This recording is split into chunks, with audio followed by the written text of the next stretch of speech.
एक रोज एक औरत पहुंच जाती है खानकाह पे रोती हुई। उनके नाना जान खानकाह से वापस निकलते हैं, पूछते हैं औरत माजरा क्या है, तू क्यों रो रही है? अर्ज करती है मैंने आपकी बुजुर्गी और करामतों का बड़ा शोहरा सुना है, मेरा ये बच्चा है, मेरे शौहर की आखिरी निशानी है, मेरे शौहर की वफात हो चुकी है, ये बीमार पड़ा डॉक्टर के वहां जा ही रही थी कि रास्ते में इसका इंतकाल हो गया। आपका बड़ा शोहरत सुना है, बहुत करामतों वाले बुजुर्ग हैं, इसलिए आप इस बच्चे को जिंदा फरमा दें। कहने लगे औरत जो भी दुनिया में आया है सबको मरना है, तेरे बच्चे की जिंदगी इतनी ही थी, सब्र कर ले। लेकिन वो औरत टलने वाली नहीं। ये कहकर उनके नाना जान हुजरे में चले गए।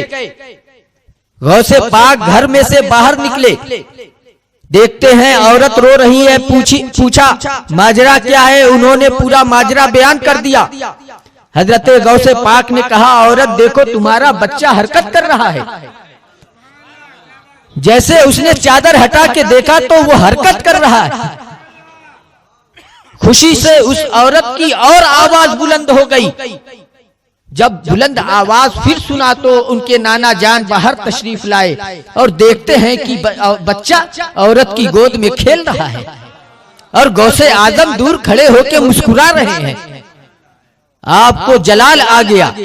कहते अब्दुल कादिर तुमने अल्लाह की तकदीर से में ये क्या कर दिया?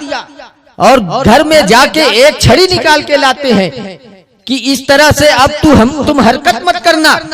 जब गौसे पाक ने ये देखा कि नाना जान जलाल में है, आप वहां से भागते हैं। भागते भागते जो है एक कब्रिस्तान के पास पहुंचते हैं। पीछे पीछे नाना जान पहुंचते हैं। आप जैसे कब्रिस्तान में पहुंचते हैं कहते हैं ऐ कब्रिस्तान के दफीनों, ऐ कब्रिस्तान के मुर्दों भागो, नाना जान जलाल में आ रहे हैं।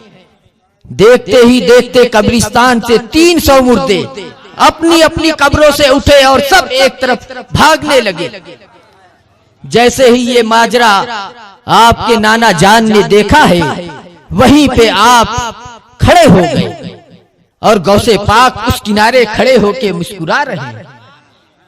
फरमाते हैं ऐ मेरे बच्चे तुम्हारे मकामों मर्तबे तक हम लोग नहीं पहुंच सकते। आपकी उम्र शरीफ क्या थी उस वक्त? छोटे से बच्चे थे।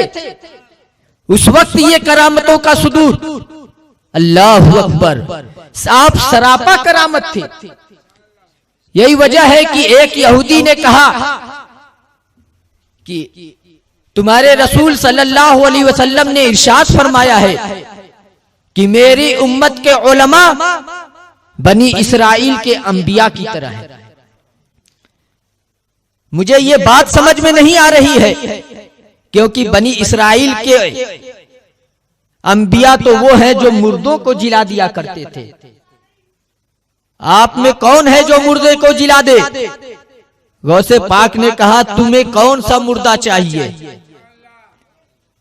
मेरे आका की बात बहुत बड़ी है, उनकी शान बहुत बड़ी, वो बहुत अजमतों के मालिक हैं। मैं उनका एक अदना गुलाम, उनका फर्जंद। तुम बताओ तुम्हें कौन सा मुर्दा जिंदा चाहिए? एक पुरानी कब्रिस्तान में जो सबसे पुरानी कब्र थी उसकी तरफ उसने इशारा किया, मुझे ये वाला मुर्दा जिंदा चाहिए।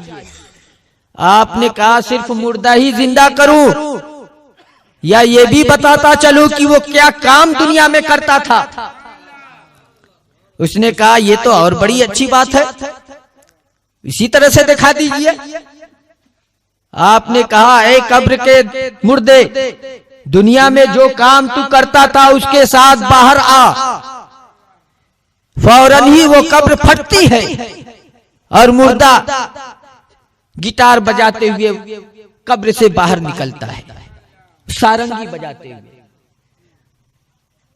जब ये सूरत देखी है उस यहूदी ने तो उसके कबीले के 300 लोग आपके दस्तहक परस्त पे तौबा कर लिया और इस्लाम को कबूल किया।